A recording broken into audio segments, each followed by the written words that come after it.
सीमांचल के सभी सम्मानित वोटरगण बल्कि पूरे बिहार के वोटरों, आदाब और सलाम। मैं आपकी खिदमत में अर्ज करना चाह रहा हूं कि बिहार में तकरीबन 65 लाख लोगों का नाम वोटर लिस्ट से हटा दिया गया है।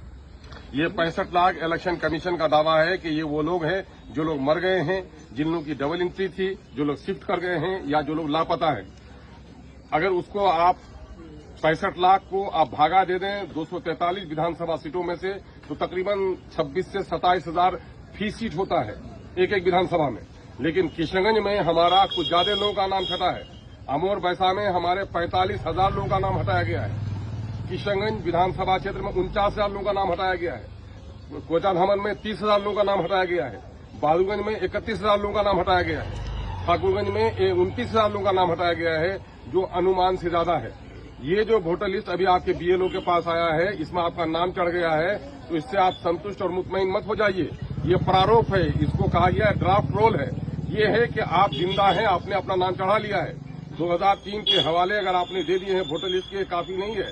वो 11 कॉलम में से एक कॉलम का सबूत आपको देना है, जिसमें जैसे कि जन्म प्रमाण पत्र है, बोर्ड का सर्टिफिकेट है, पासपोर्ट है, आवास प्रमाण पत्र है, 87 से पहले का बैंक खाता वगैरह है। तो हमारे लोगों के पास चूंकि पढ़े लिखे लोग कम हैं, इस वजह से उनके पास बोर्ड सर्टिफिकेट नहीं है। लोगों के पास जन्म प्रमाण पत्र भी नहीं है। 2006 के लोग जन्म लिए थे, उन्हीं का नाम 2024 में चढ़ा, और 2006 में 100 में सिर्फ 16 आदमी का नाम वोटर लिस्ट में चढ़ा था। इसलिए आप गफलत में मत रहिए। वो 11 कागज में से एक कागज जमा कीजिए। उस कागज में सबसे आसानी के साथ जो कागज जमा किया जा सकता है, वो कागज है आपका आवास प्रमाण पत्र। इसलिए आप फौरन सीओ के यहाँ पोर्टल में आप अप्लाई कीजिए और आवास प्रमाण पत्र अपना निर्गत कराइए। और दूसरा मामला हो सकता है वो पारिवारिक सूची ऑफलाइन भी होता है। पारिवारिक सूची सीओ के यहाँ बनवाइए और वक्त रहते हुए बीएलओ के पास कागज जमा कर दीजिए। समाज के पढ़े लिखे लोग, गांव के मेंबर साहब, जो हमारे पंचायत नुमाइंदगान है, उनसे गुजारिश है कि आप बीएलओ के पास बैठिए कि हमारे कितने लोगों का डॉक्यूमेंट जमा हुआ, कितने लोगों का जमा नहीं हुआ है। इलेक्शन कमीशन की तरफ से ये काम बड़ा धोखे का हो रहा है कि जिनका डॉक्यूमेंट जमा हुआ है और जिनका नहीं जमा हुआ है, इस प्रारूप में उसका कोई सबूत नहीं मिलता है। ऑनलाइन भी देखिए कि मेरा डॉक्यूमेंट जमा हुआ कि नहीं जमा हुआ है, इसका कोई इंडिकेशन नहीं मिलता है। होना ये चाहिए था जब ये प्रारूप जारी कराया गया, जिनका डॉक्यूमेंट जमा हो गया था उनके डॉक्यूमेंट जमा होने का उसमें सबूत होना चाहिए था, और जिनका डॉक्यूमेंट जमा नहीं हुआ था उनका ब्लैंक होना चाहिए था। ऐसा कुछ भी नहीं है। इसलिए बीएलओ के पास बैठिए और अपना नाम देखिए कि मेरा डॉक्यूमेंट जो जमा हुआ है कि नहीं जमा हुआ है। इसके बाद जो फाइनल लिस्ट तैयार होगा, वो लिस्ट होगा, फाइनल पब्लिकेशन होगा।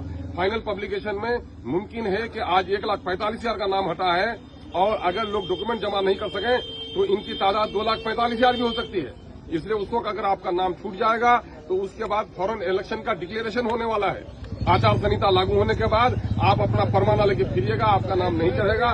इसलिए सब काम छोड़कर सबसे पहली फुर्सत में आप लोग अपना जो बीएलओ है उसके पास जाइए कि मेरा जो सर्टिफिकेट हमने दिया था उसमें आपने सर्टिफिकेट जमा किया है कि नहीं किया है। ये धोखा है। इलेक्शन कमीशन की तरफ से जो लोग सर्टिफिकेट जमा किए उसको सबूत मिलना चाहिए था। जो लोग फॉर्म जमा किए तो फॉर्म मिलना चाहिए था। लेकिन इन लोगों ने बीएलओ ने घर में बैठकर कर दिया है। अगर फिर बैठ के कर देगा तो फिर आप लोगों में से हमारे बहुत सारे लोगों का नाम छट जाएगा, जो हमारा बड़ा नुकसान होगा। इसके लिए सचेत हो जाइए।